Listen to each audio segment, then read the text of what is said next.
Bonjour à toutes et à tous et bienvenue au Café du Market. Aujourd'hui, on va parler ABM. Donc, Account Based Marketing, c'est un terme qui est un petit peu dévoyé quand même en B2B en France où on essaie de faire passer ça pour de l'outbound un petit peu personnalisé.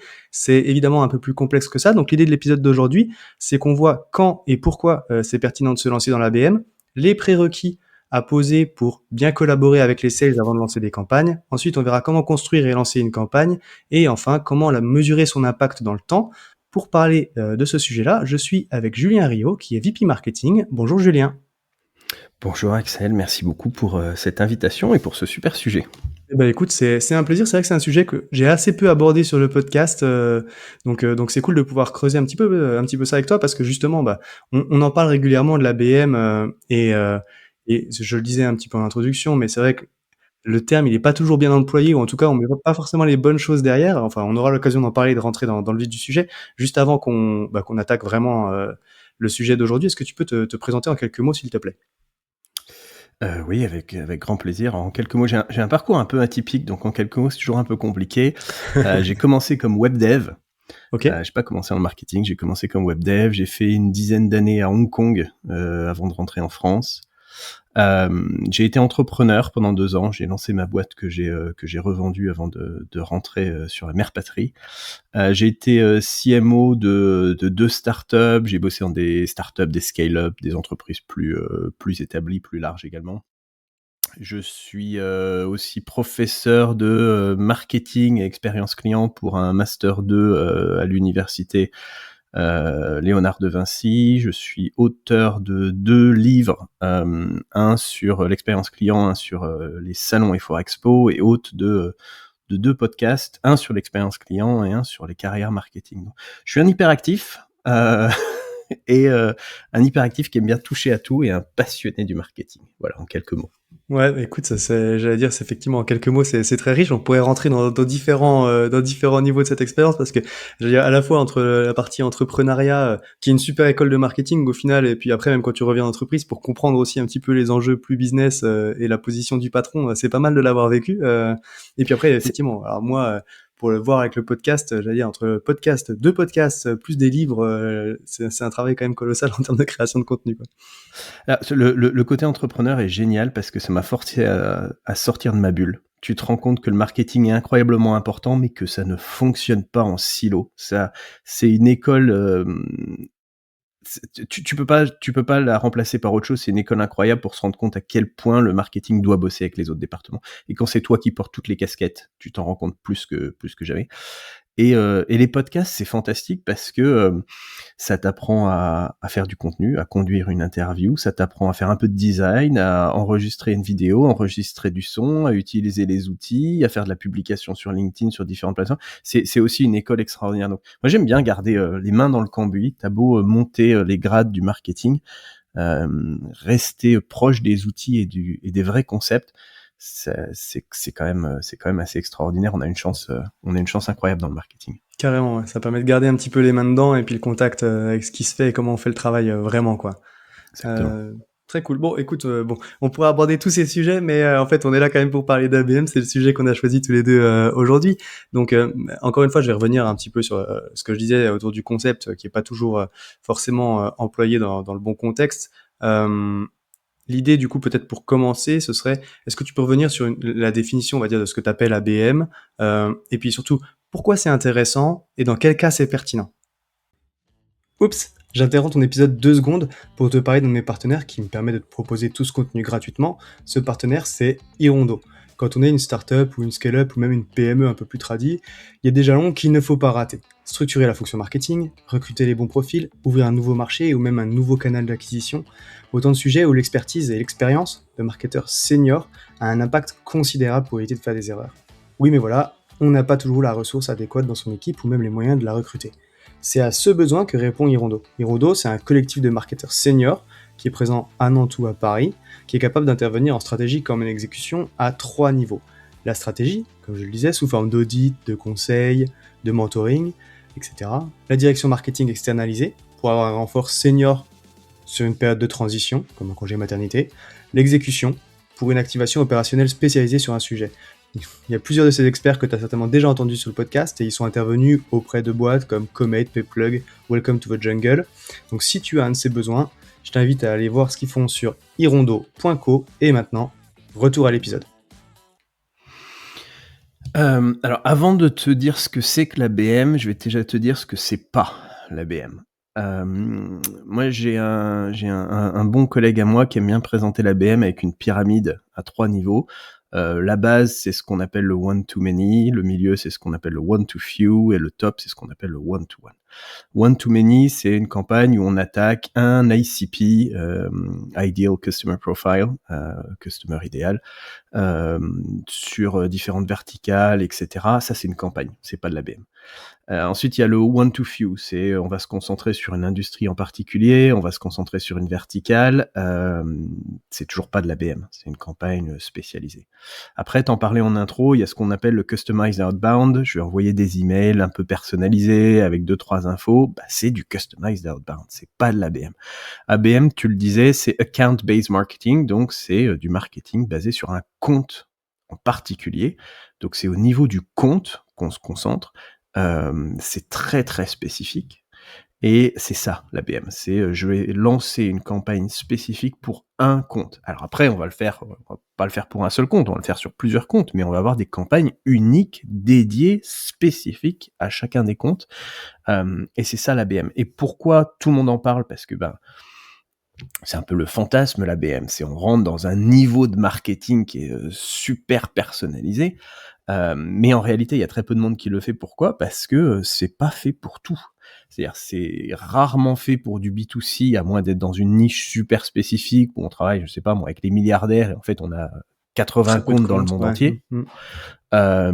C'est pas fait pour le B2B en SMB où on va avoir des millions et des millions de clients. C'est en réalité l'ABM, c'est en règle générale, il y a quelques exceptions, c'est du B2B grand compte uniquement. Donc déjà, ça écrème 80% des entreprises qui ont pas d'utilité à faire de l'ABM. Donc c'est pour ça que tout le monde en parle, en fait, réalité, peu le font. Et il y a tu me demandais quels sont les prérequis. Il y a pas mal de prérequis. Le premier, on est plutôt sur du B2B grand compte, en règle générale.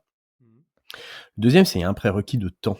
L'ABM, ça se lance pas en 3 minutes. Il y a un gros travail à faire en amont et il y a une énorme patience à avoir en aval. Je pense qu'on en reparlera.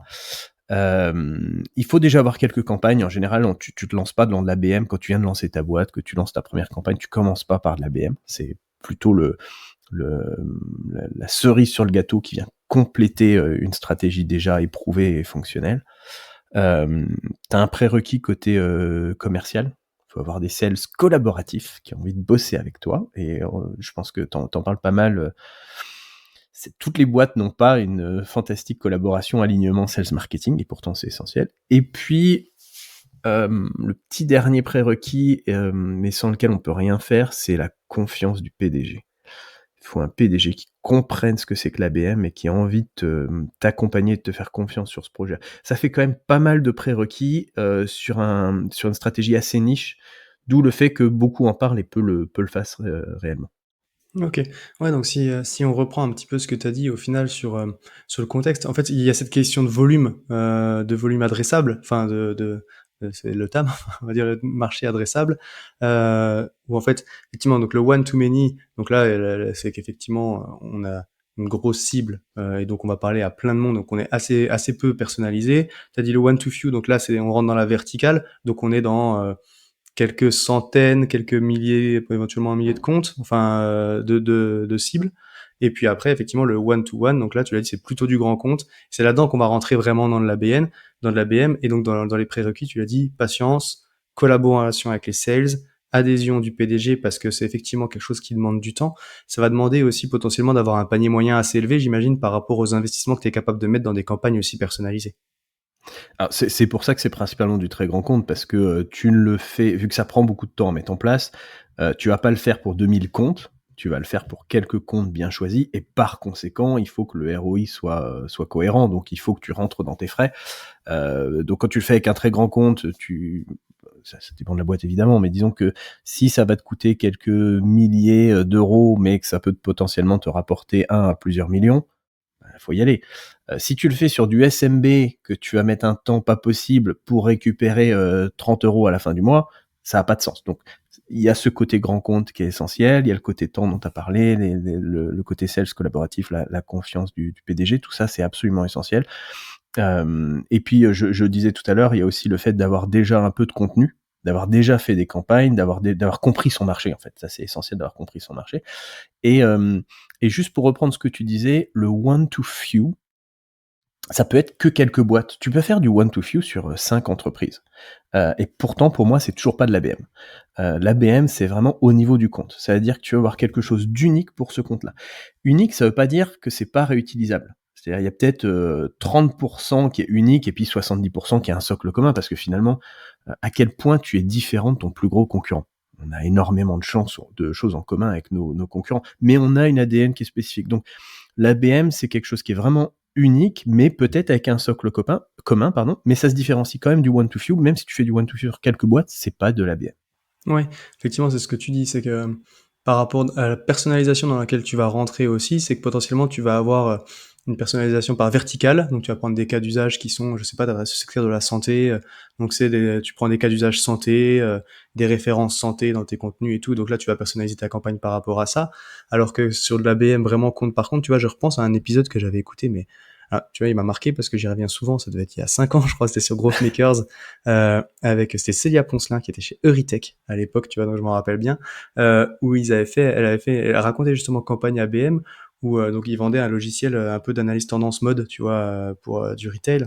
Et du coup, ils avaient pris effectivement un produit d'une marque précise sur lequel ils avaient fait tourner leur outil d'analyse. En fait, ils avaient construit le rapport d'analyse de ce produit-là qu'ils avaient diffusé aux membres du comité d'achat de cette entreprise-là, quoi. Et donc c'est dans ce et donc là, on a effectivement un contenu qui est personnalisé à la boîte, au compte près, et qui est même diffusé sur LinkedIn Ads uniquement auprès des membres de cette entreprise-là, quoi. Donc c'est dans Exactement. ce niveau de précision-là qu'on rentre par rapport à une personnalisation sectorielle, comme comme tu l'as abordé, quoi.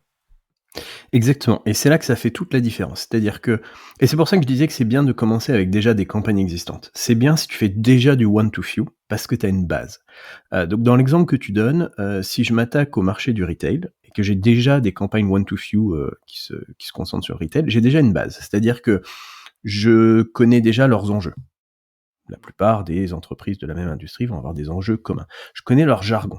Je connais ce qui les fait tilter. Je connais les réseaux, les médias sur lesquels ils vont passer un peu plus de temps. J'ai déjà une compréhension. Et j'ai déjà créé du contenu qui va s'adresser au retail. Maintenant, à partir de cette base-là, je vais pouvoir aller beaucoup plus loin. Et dans l'exemple que tu donnais, je vais prendre un produit spécifique, faire une analyse, me concentrer là-dessus et commencer à prendre cette base commune que j'ai déjà pour aller beaucoup, beaucoup plus loin. Moi, j'ai lancé des campagnes ABM. Alors ça dépendait du produit, ça dépendait du marché, etc. Mais j'ai lancé des campagnes ABM dans lesquelles on allait faire une analyse concurrentielle de cette cible en particulier, la comparer à tous ses concurrents en parlant de quels sont les outillages que vous utilisez par rapport à ce que vos concurrents utilisent, quels sont les KPI que vous avez partagés publiquement sur différentes conférences par rapport à ce que vos concurrents partagent, quels sont, voilà. Et en faisant cette analyse-là, on leur faisait quelque chose d'incroyablement personnel, parce que ça n'a de sens que pour cette marque-là. Une analyse concurrentielle, tu la files à quelqu'un d'autre, bah, ça les concerne pas, donc ça les intéresse pas. Où on rentrait en ce niveau de détail, où on faisait vraiment des contenus super précis, où on reprenait la dernière prise de parole du PDG qui disait nous on a prévu à horizon 2026 de faire tel ou tel changement. Tu rajoutes ça dans le contenu, c'est incroyablement personnalisé, c'est à toi que ça parle. La technique dont tu parles du LinkedIn Ads qui s'adresse uniquement aux personnes de cette entreprise, ça c'est la base de ce qu'on fait nous en termes d'ABM, où on va s'assurer de targeter large mais ciblé. C'est-à-dire c'est pas grave si on touche le stagiaire de chez Esso, peu importe, mais je veux que les bonnes personnes de chez Esso voient ça. Je veux pas aller targeter Total. Je veux targeter Esso, quitte à targeter le stagiaire en plus du PDG. Ouais, parce qu'il faut quand même avoir un petit volume d'audience pour pouvoir diffuser sur LinkedIn, donc potentiellement tu vas prendre tous les gens de l'entreprise, quoi. Exactement, et c'est aussi pour ça que ça marche, ça se recroise, c'est pour ça que ça marche que sur des grands comptes, parce que la boulangerie du coin, tu vas avoir beaucoup de mal à la targeter sur LinkedIn. Exactement. Du coup, alors, au final, tu as déjà un petit peu posé les bases, en parlant de One to Few et puis de ces sujets de personnalisation et j'allais dire, si on est convaincu et qu'on est effectivement dans le bon contexte et dans le bon cas pour appliquer la BM, on a les prérequis que tu as évoqués juste avant. Comment ça se construit? Comment ça se lance une campagne d'ABM? Alors, il y a pas mal d'étapes, et la première fois que tu lances de l'ABM, ça va être beaucoup plus long parce qu'après tu peux, alors automatiser non, je pense pas même avec l'intelligence artificielle aujourd'hui qu'on puisse automatiser, mais en tout cas industrialiser. Mmh. Donc la première fois, il y a un premier gros travail où tu vas t'asseoir avec tes comparses de l'équipe commerciale et on va faire une revue de compte.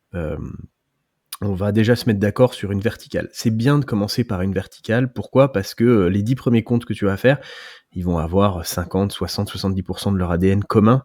Donc Mmh. tu vas quand même énormément réduire le travail, alors que si tu prends un retailer, un energy, utilities, un je sais pas quoi, tu vas refaire le travail 10 fois. Donc euh, on se met d'accord là-dessus, on définit l'ICP, on définit les targets, on se met d'accord sur les 3 comptes qu'on va lancer. On commence petit. Commencer par 1, c'est une bêtise parce que tu n'auras pas de benchmark. Si Ouais. tu te plantes, c'était peut-être juste pas le bon compte, donc tu n'auras pas d'éléments de comparaison. Donc 1, c'est trop petit. 10, c'est trop gros. Pour moi, en général, tu commences par 3 à 5, OK. histoire de pouvoir lancer 2-3 trucs et de savoir à quoi ça ressemble. Donc 1, on définit les comptes. 2, il y a un énorme travail de recherche. Aujourd'hui, il y a l'intelligence artificielle. Je suis un peu sceptique là-dessus parce que moi qui utilise énormément l'intelligence artificielle, je suis obligé de recroiser les infos sans arrêt. Je Ouais, n'arrive pas je à faire plutôt, confiance à ces outils-là parce que le niveau d'hallucination est trop important. Moi, j'avais tendance à utiliser des personnes qu'on appelle des VA, Virtual Assistants, qui sont OK. bien humains, qui sont pas des machines. Virtual Assistants, c'est des assistants en général basés en Thaïlande, aux Philippines, etc., qui vont faire le travail de fourmi parce qu'il y a un énorme travail de recherche à faire. Qu'est-ce que tu fais comme recherche? Déjà, il y a un travail de recherche sur ce qu'on va appeler l'organigramme, Ouais.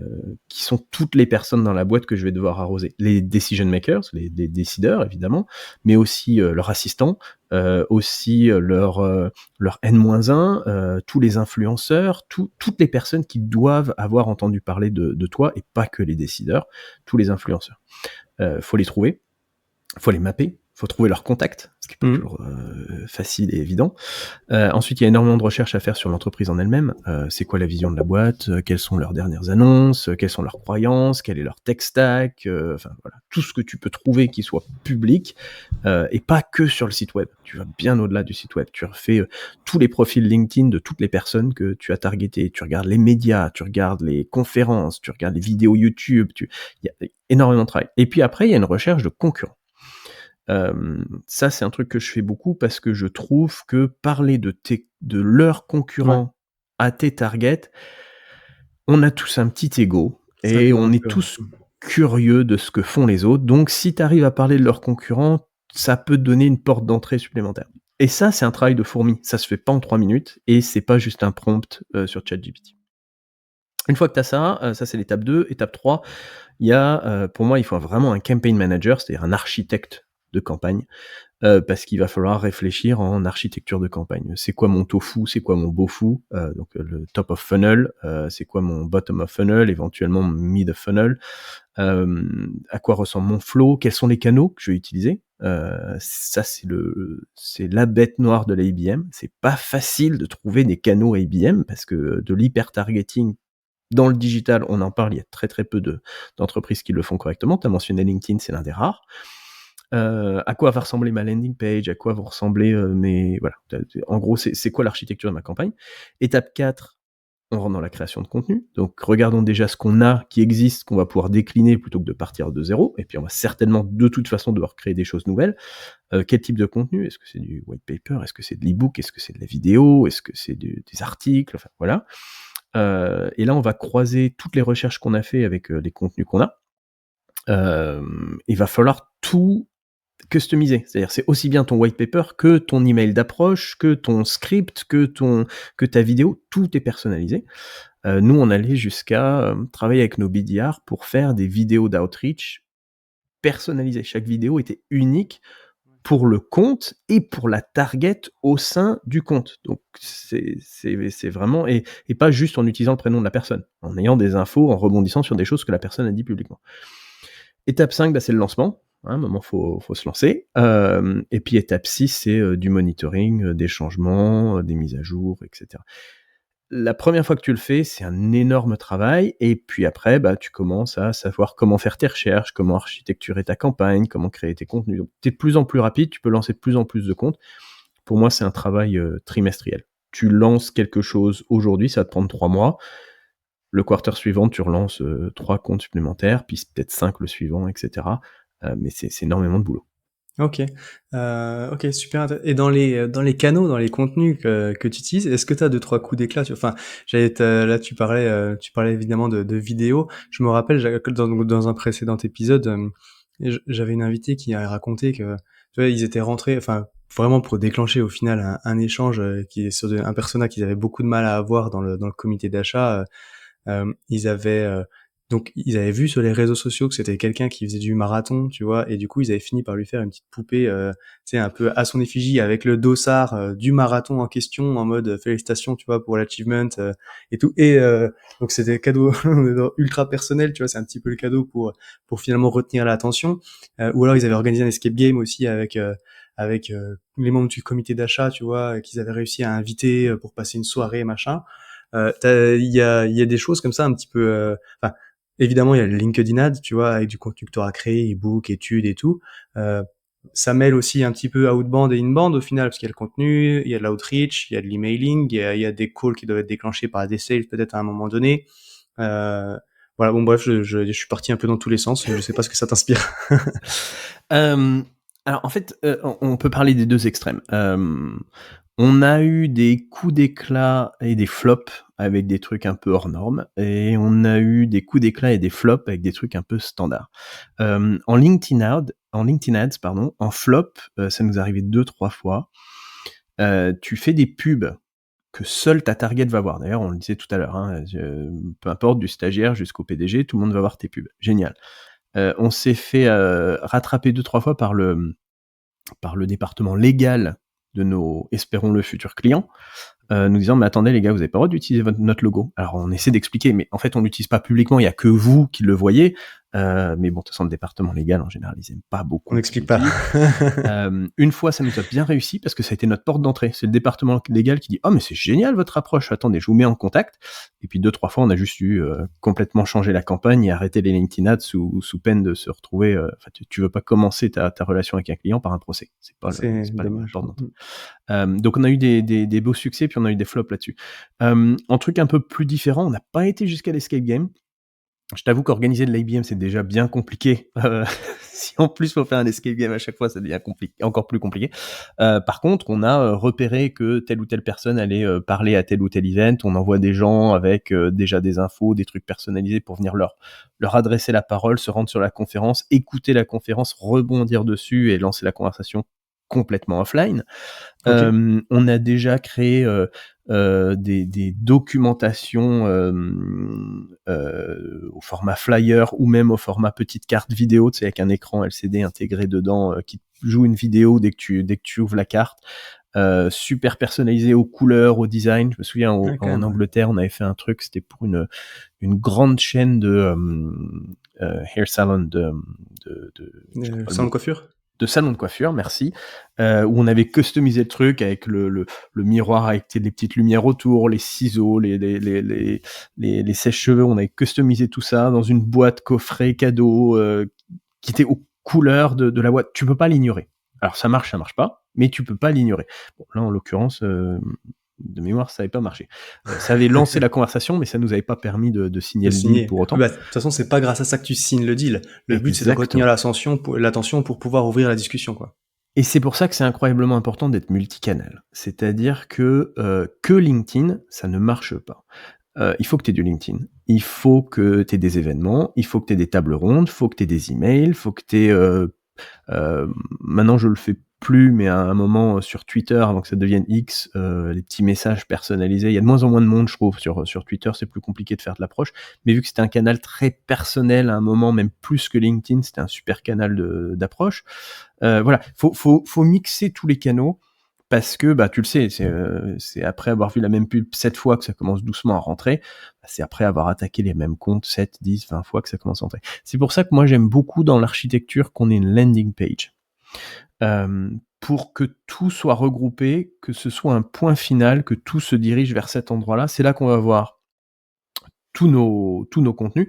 On n'est pas obligé de passer par la landing page, mais au moins c'est un truc qu'on va pouvoir traquer pour savoir le nombre de visites. Est-ce que la mayonnaise commence à prendre? Alors il y a des choses qui seront pas compatibles.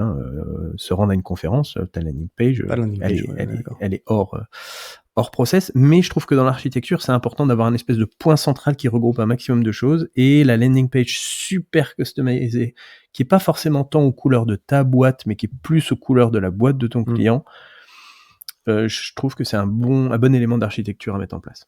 Ok, super intéressant. Tu as commencé, tu as la passe en or, passe décisive, j'allais dire, à entamer la question d'après, parce que au final, la question du coup, c'était quand les campagnes, elles sont aussi diversifiées, au final, que ce soit dans les moyens d'aller toucher les personnes, dans les canaux, dans ce que tu vas pouvoir utiliser, dans les contacts que tu peux adresser, et puis au final, diffuse dans le temps aussi, parce que tu l'as dit, c'est pas une campagne coup de poing sur 2 semaines, quoi. Comment est-ce que tu suis une campagne d'ABM? Comment est-ce que tu mesures son impact pour pouvoir effectivement soit le trimestre d'après doubler les efforts ou alors couper les efforts si c'est nécessaire, hein. Alors, dans les prérequis que je te donnais tout à l'heure, je parlais d'avoir un PDG qui y croit et d'avoir du temps et de la patience. Pour moi, ces deux choses-là sont essentielles parce que tu vas pas avoir de résultats dans les 3 premières semaines, peut-être même pas dans les 3 premiers mois. Pour être honnête, je crois que notre toute première campagne IBM, ça a pris 1 an complet avant qu'on arrive à vraiment voir quelque chose qui valait le coup. Il y a peu de boîtes qui ont la patience d'attendre 1 an complet. C'est pour ça, pour moi, il faut que ton PDG soit aligné avec toi.